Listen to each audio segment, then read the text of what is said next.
Olá, estamos começando mais uma edição do nosso Educa Floripa. No programa de hoje a gente traz uma matéria especial bem bacana, falando sobre um projeto ambiental lá da Escola Básica Municipal Professora Irondina Medeiros Zeferino. E temos também o nosso momento de reflexão no quadro é o seguinte: a única medicina que cura a alma é a palavra. Isso no nosso momento de reflexão. O quadro é o seguinte, com o secretário Maurício. E eu já estou aqui com o nosso convidado de hoje, um convidado muito especial, para bater um papo sobre Olodum, sobre consciência negra. Hoje eu converso com Marcos Caneta, coordenador do Olodum Sul, e também professor acadêmico e outras coisas que ele vai explicar para a gente. Tudo bem, Caneta? Tudo bem, Durão. Obrigado pelo convite. Satisfação estar no Educa Floripa, né? Programa bastante conhecido na grande Florianópolis. Torço que a gente faça um bate-papo interessante. Com certeza será. Conheço o Caneta há muito tempo e é um cara sensacional e o papo eu tenho certeza que vai ser bem interessante, sim. Quem é o Caneta? Como é que é essa tua trajetória? Conta um pouquinho pra gente, pro pessoal de casa. Rapidamente, Duran, eu sou um cara da periferia, né? Eu sou um homem negro da periferia. Eu moro ainda na periferia. Me desenvolvi a partir de 20 anos, fui para a 8ª série com 20 anos de idade, trabalho desde 9. E a partir de 21 anos entrei no Instituto Liberdade, que eu sou sócio fundador, e a partir daí nós estamos aí quase 35 anos numa luta de inclusão social, numa luta anti-homofóbica, antirracista, antimisógina, uma luta por uma questão ambiental, por educação, por qualidade de vida, né? E óbvio, por ser negro, periférico, sou ligado ao movimento negro, e a gente tem uma luta muito grande contra o racismo, que nós consideramos que o racismo é base para todas as desestruturas que nós temos na sociedade brasileira a partir do elemento que é descendente de povos africanos. Você também teve um período na educação, né? Você foi professor também. Como é que foi essa tua trajetória na educação? Eu tenho 4 formações acadêmicas, né? Eu morei na Europa, estudei na Europa, tive em muitos lugares na minha vida. A educação mudou a minha vida, né? Eu fui para a 8ª série com 20 anos, no Celso Ramos, aqui em Florianópolis. E depois fui para o CEPU, fazer supletivo. Sei, muita gente passou pelo CEPU, né? E consegui passar na faculdade de História da UDESC. E a partir daí começou um desenvolvimento e também um aumento da minha percepção social e da vida, que me levou a caminhar para outros lugares. E depois eu fui fazer pós-graduação na FEPES e UFSC, já na gestão de pessoas. Fui estudar direitos humanos com ênfase em questões étnico-sociais na Futura em São Paulo. Fui para a Europa, para Portugal, estudar mestrado e doutorado. Atualmente eu leciono no direito e na administração, mas também sou policial civil, fui professor da Academia da Polícia, escrevo livro, artigos, dou palestra. A educação, ela criou uma possibilidade de mudar a minha vida. Agradeço a minha avó, que era analfabeta, mas deu muito valor à educação quando ela me criou. Eu tive uma oportunidade, estou amarrado nela até hoje, mas a educação foi capaz realmente de criar uma amálgama na minha vida e transformá-la para uma coisa melhor. Então, há 34 anos eu faço parte de um grupo, o Instituto Liberdade, e nós estamos tentando levar essa corrente do bem avante, chegando aí, claro, na Escola do Olodum. Muito bem. Bom, pegando esse gancho, a gente está no mês de novembro, no mês da consciência negra, e eu gostaria que você trouxesse para o pessoal de casa, para o nosso telespectador, um panorama do racismo no nosso país. Duran, o racismo é uma coisa muito complexa para você tanto estudar e entender, porque ele está em todas as facetas da sociedade. Nós, como historiadores e pesquisadores, nós consideramos que o racismo é um instrumento do próprio capital. Por isso ele tem muita dificuldade de ser aniquilado da sociedade. Porque senão não se justifica porque que um homem negro ou uma mulher negra recebe um salário menor no capital privado do que uma pessoa não negra. Por que que os negros continuam ainda na subalternidade educacional e cultural? Dos 100 milhões de negros brasileiros, 68% vivem entre a miséria e a pobreza. Isso ainda é oriundo de uma abolição inconclusa. Porque você tem a assinatura da Lei Áurea em 13 de maio de 1888, mas você não tem um programa público capaz de incluir aqueles povos que estavam passando de escravos ou escravizados para cidadão. E, ao mesmo tempo, você está financiando no século XIX, a vinda dos europeus, em particular para o sul do Brasil.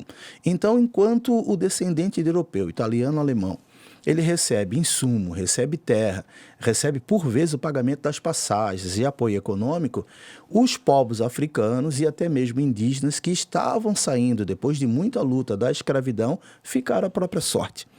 Então é óbvio que sem condição de você estar na educação, sem condição de você exercer funções de melhores remunerações no próprio sistema político e econômico, sem condição de assentar-se no sistema político, o sistema de poder. Então, nós não temos mudança. E o que parece que é muito distante, por vezes as pessoas dizem assim, mas isso é mimimi. A escravidão, ela não está tão distante assim das nossas famílias. A minha avó era filha de escravos. Então, se você pegar a geração da minha avó, depois vem a minha mãe e meu pai, vem os meus irmãos e vem a minha geração. Então, está imbricada a minha vida, o que nós chamamos que nós somos herdeiros do dano. Se você constrói um país, como foi o caso dos povos africanos, por 370 anos, e você não recebe nenhuma remuneração, você não tem terreno, você não tem posse, há uma abolição que lhe diz assim, vocês estão livres. E você começa a assumir boa parte dos morros dos vários locais no Brasil. E você não pode descer na cidade, porque aí há vários mecanismos. Foi a perseguição da capoeira, a perseguição do samba, a perseguição das religiões de matriz africana, e isso foi até o período dos anos 60. Os negros mesmos vêm para a educação nos anos 60 com Mobral. Então é muito próximo da gente essa herança que a escravidão gerou para os descendentes de africanos no Brasil. Sem contar como você vence o racismo, como você passa na entrevista do RH, que quem é que decide que se contrata ou não contrata. Então há mais ou menos uma invisibilidade física dos negros, mas também há uma invisibilidade da história do negro no Brasil. Careta, rapidamente, a gente viu recentemente aí algumas manifestações nazistas, né? Como é que está essa questão tão complicada, né?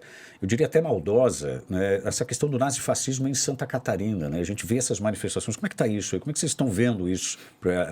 Existe uma preocupação? Sim, eu estudo o nazifascismo desde os anos 90, quando eu fui fazer um curso na USP sobre dossiê neonazista. Nós tivemos um caso aqui contra o vereador Márcio de Souza nos anos 90, e depois eu fui para Auschwitz e Birkenau, na Polônia, para estudar o nazismo por dentro. Então eu conheço os campos de concentração nazista. Então eu li boa parte do que eles escreveram. Li o Mein Kampf do Hitler, li Judeu-Alemão, nos bastidores da mentira do século. Esses já são revisionistas, que dizem que o Holocausto não existiu. Li Hitler, Culpado ou Inocente, de Sérgio de Oliveira. Os nazistas em Santa Catarina são núcleos muito fortes, que parte ali do integralismo que aconteceu nos anos 30 e 40 em Blumenau.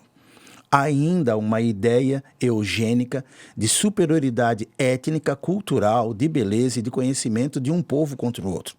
Há também uma ideia, principalmente dos nazistas da região sul, que negros, pobres, ciganos, nordestinos, árabes, judeus, são grupos humanos subalternos e que eles infectam a sociedade de um modo geral, porque eles partem de uma ideia chamada de eugenismo, ou seja, a ideia que há uma raça pura, que há uma raça mais inteligente, né? Até esse conceito de raça que já caiu por terra há bastante tempo, só há uma raça, que é a raça humana, há os grupos étnicos, mas o nazifascismo em Santa Catarina se fortaleceu muito, infelizmente, dada algumas propagandas políticas, eleitoreiras, econômicas que surgiram no Brasil nos últimos 10 anos. Hoje, Santa Catarina é um grupo pequeno ou é um grupo que se alastra? Não, um núcleo grande, cresceu 150% nos últimos 4 anos. Tivemos 215 casos de nazismo ano passado, chegando à fabricação de peças, produtos, até mesmo um professor de Pomerode, que dá aula em Blumenau, com uma suástica no fundo da sua piscina. Então, há ainda essa ideia, mas esse é um pecado, viu? Enquanto nós não estudarmos a fundo a escravidão, nós não estudarmos a colonização, nós não estudarmos a neocolonização e também a imigração, vai ficar sempre sob júdice ou sempre sobre uma grande interrogação essas ideias. Mas em Santa Catarina nós temos mais de 100 núcleos, temos mais de 10 núcleos sendo investigados pela Polícia Federal e temos agora o caso da Universidade Federal semana passada. Infelizmente, né?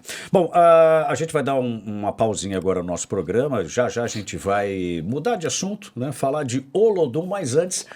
Nossa equipe visitou a maior escola da rede municipal de ensino que fica no bairro Ingleses, no norte da ilha, para conhecer um projeto de educação ambiental que está envolvendo diferentes ações e que está mobilizando toda a unidade.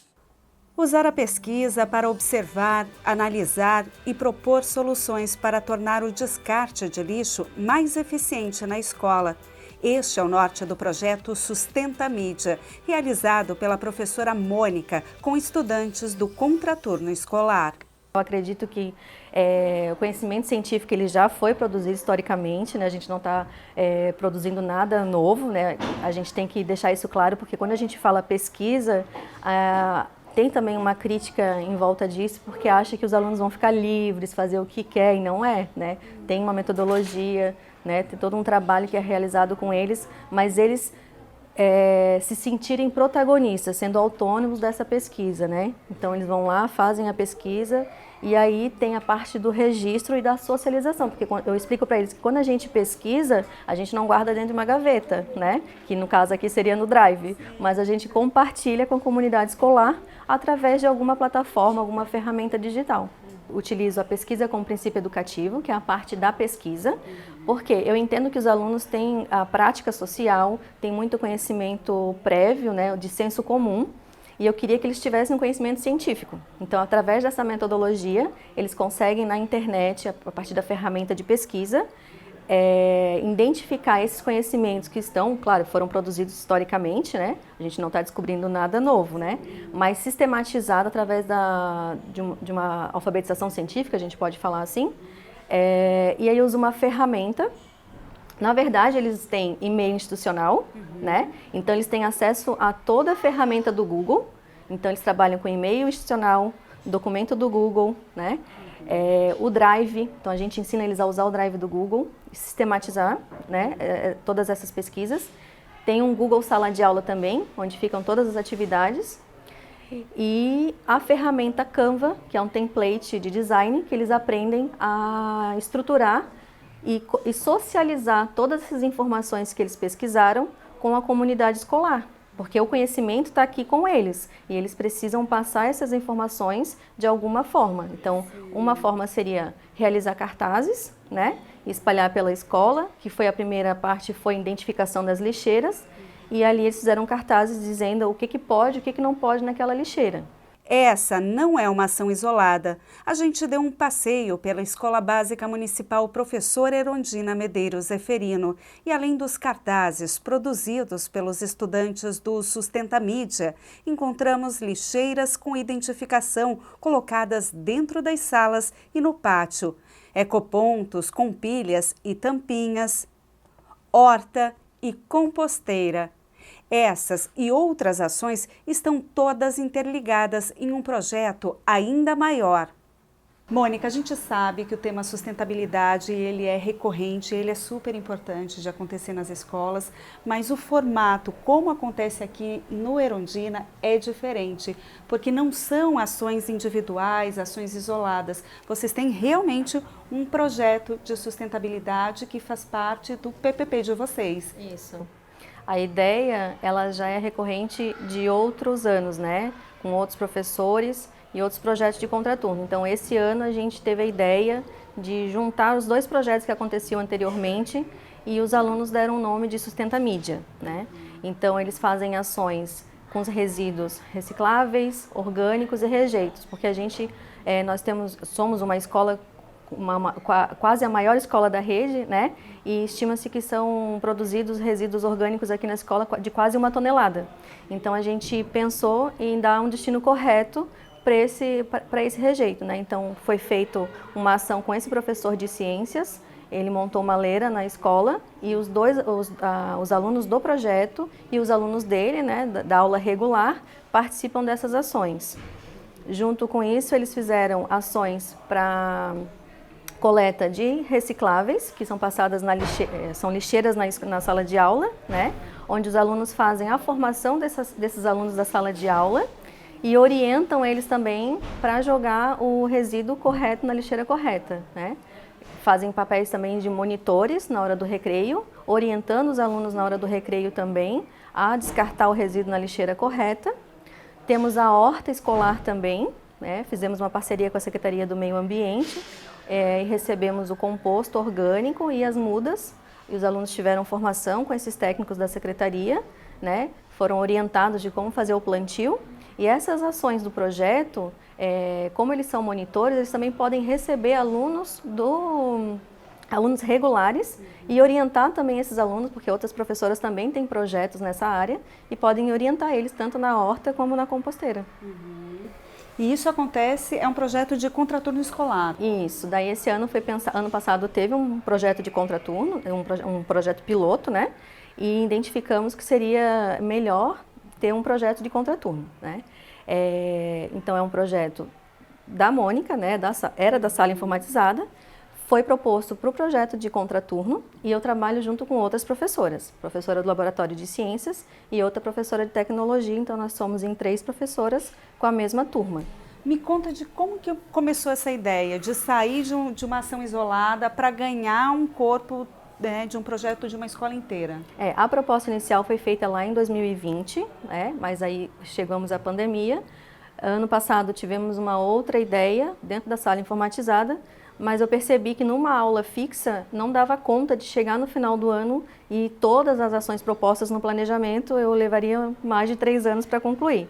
Então eu tive a ideia de fazer uma proposta para projeto de contraturno, que eu já sabia que existiam nos anos anteriores na escola, o Convida, que era com professora do Laboratório de Ciências, e o Media Maker, que era nesse espaço. Os alunos eles trabalhavam juntos, mas não eram os mesmos alunos. Então, esse ano, com a ideia de um projeto de sustentabilidade, comunicação e tecnologia, então a gestão da escola entendeu que poderia ser os mesmos alunos. Eles fariam a parte prática e a parte da pesquisa também. Não seriam mais ações isoladas, né? De volta com o nosso entrevistado hoje, vamos falar então de Olodum, né? A gente conhece Olodum lá na Bahia, lá em Salvador, né? Uma escola de tambores e tal. Conta pra gente um pouquinho da origem do Olodum e a vinda do Olodum pra cá, né? Os blocos afros modernos, Duran, eles surgem em Salvador, o Ileaê, depois o Olodum. O Ileaê é de 73 e o Olodum é de 79. Eles nascem porque até mesmo em Salvador, mesmo tendo 83% da população de descendentes de africanos, não era dado a oportunidade de negros participarem de blocos de carnaval. Eles poderiam segurar corda ou ser batuqueiros, mas não poderiam colocar o abadá e vir para dentro da corda. Então o Ileê é o primeiro que se manifesta contrário, cria um bloco de carnaval no Curuzu, que é um bairro de negros, em Salvador. E logo em seguida, em 79, tem o Olodum, que é de abril de 79. O Olodum é a maior referência do mundo, é a segunda marca mais conhecida do Brasil para o mundo. O Olodum só perde para a marca do Pelé, porque ninguém consegue bater o Pelé. É complicado. Né? Então, na América Latina, a marca do Olodum em mais de 80 países, estão no Egito agora, nessa 27ª edição da questão do meio ambiente, do clima, eles estão no Egito.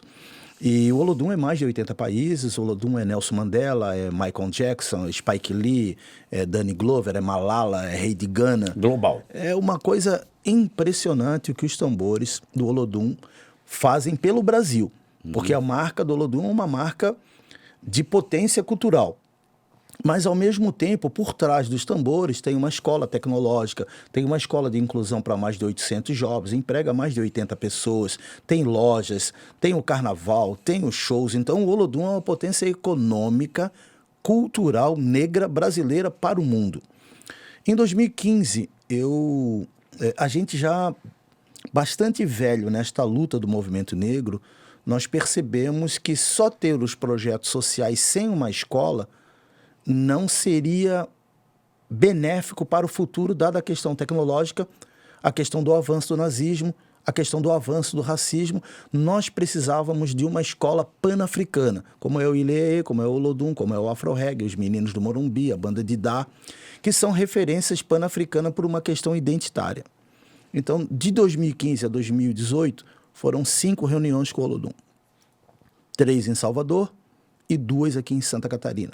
Assinamos o convênio com o Olodum, que é a primeira escola do Olodum fora de Salvador no mundo. O Olodum nunca pensou sair de Salvador. O Olodum nunca achou que era possível ter braços dele em outros lugares. Claro que a escola em Santa Catarina, ela tem a especificidade do Instituto Liberdade, porque eu vivo em outro regramento geopolítico social. Os negros em Santa Catarina são em torno de 15%. 1.300.000 pessoas de 7 milhões de pessoas. Então, a nossa escola não é uma escola para negros somente, como é o ILEE, como é o Olodum. A nossa escola é uma escola aberta a todos os grupos étnicos. Então, nós temos desde alunos da Venezuela, temos alunos indígenas, temos alunos brancos, loiros, negros e assim vai. Mas é uma escola de identidade pan-africana, ou seja, uma identidade afro. Para tentar trazer uma história que o Olodum foi muito capaz. Ou seja, eu só soube que os faraós eram negros por um trabalho do Olodum no carnaval dos anos 80. Careta, me diz uma coisa, onde funciona hoje a Olodum Sul, né? E rapidamente para a gente, essa parceria com a Secretaria Municipal de Educação, né? Sim, isso é muito importante, tá? O Maurício e o Topázio têm nos ajudado bastante, não só na parceria da educação com a escola, mas também no último investimento para que o prédio pudesse ser reformado. Então, a prefeitura passou a ser uma parceira muito importante para todos nós. E o Maurício tem sido muito objetivo. Nós já estamos com o EJA, já atendendo muita gente, está muito bacana. Já teremos a primeira formatura agora em dezembro. E em fevereiro a gente assina o contrato no contraturno de um projeto educacional para todas as crianças que estão na escola. Então a gente vai passar aí de 150, como tem hoje, para umas 300 crianças que serão atendidas já com o capital público da prefeitura ajudando a manutenção da escola. Então isso é de fundamental importância, Duran. O que a prefeitura compreendeu, tanto o Maurício como o Topázio? Ou nós investimos na inclusão, em particular a partir da educação, ou o futuro será muito drástico pelo avanço da marginalidade organizada em Santa Catarina. Nós não percebemos que em Santa Catarina nós permitimos a criação do PCC, do PGC, que estão nas áreas mais pobres da nossa sociedade. Então, somente com inclusão, para que não tenhamos gravidez na adolescência, que não tenhamos violência, que não tenhamos armas, que não tenhamos venda de drogas, nós temos que investir em educação, em identidade, em cultura, em esporte, em inclusão. Oportunidade. Aconteceu comigo, vai acontecer com certeza com esses jovens. Então, eu sou muito feliz pela parceria que começou com o Jean Loureiro e depois veio para o Topázio. O Topázio já foi na escola 3, 4 vezes, o Mauricinho já teve 2 vezes na escola. A última foi agora para acertar mais um núcleo do EJA para o ano que vem, serão 2. Que bom. E mais um do SEJA. Então, assim, o continente ganha muito com a escola do Olodum. Maravilha. Qual é o bairro mesmo que fica? Jardim Atlântico, Rua Gualberto Sena 400, ao lado da UPA. Maravilha. Se quiser conhecer o projeto, é só dar uma chegadinha lá. A gente vai dar mais um intervalinho aqui, porque a gente falou tanto do Maurício, quero chamá-lo aqui para o nosso quadro. É o seguinte, nosso momento de reflexão. É o seguinte, o poder da palavra. A única medicina que cura a alma é a palavra. Com a palavra você constrói. Com a palavra você muda o mundo. Com a palavra você deixa seus estudantes, quando eu falo de professores, gigantes. Com a palavra, você motiva, você dá um motivo para alguém agir. A palavra é muito poderosa. Alguns dizem que é uma questão até bioquímica, né? Quando você está em algum local e que as pessoas estão usando da palavra e usando bem a palavra, você faz com que a tua vida se transforme. O momento que você está, ele muda completamente. Quando você está num ambiente em que a pessoa usa da palavra para engrandecer o outro, esse outro se agiganta. Da mesma forma, o contrário. Quando você usa a palavra para detonar o outro, para falar mal do outro, a palavra também destrói o outro. E é interessante nessa vida, a pergunta é, por que fazer isso? A palavra está aí para todos. E a palavra tem um significado extraordinário. Estamos na vida que é uma vida curta, rápida e inédita. Se é assim, por que usar da palavra para destruir o outro? Por que usar da palavra para não agigantar o outro? Então, o poder da palavra é muito grande. E aí entra o papel importante do professor. Rubem Alves tem uma frase que é linda e está dentro desse contexto. Rubem Alves diz assim: ensinar é um exercício de imortalidade. De alguma forma, continuamos a viver naqueles, ou seja, os nossos alunos, cujos olhos aprenderam a ver o mundo pela magia da nossa palavra. O professor, assim, não morre jamais. Justamente por isso, porque quando eu, professor, uso bem a palavra, eu estou ali na frente, inspirando os nossos estudantes, os nossos jovens. Quem aqui já não teve a alegria de encontrar na rua alguém, né, um estudante de longa data sua, que diz assim: ô professor, que bom revê-lo, eu me lembro até hoje que o senhor me disse isso. Olha que fantástico! Esse, quem sabe, na hora de ver o professor, isso veio à tona.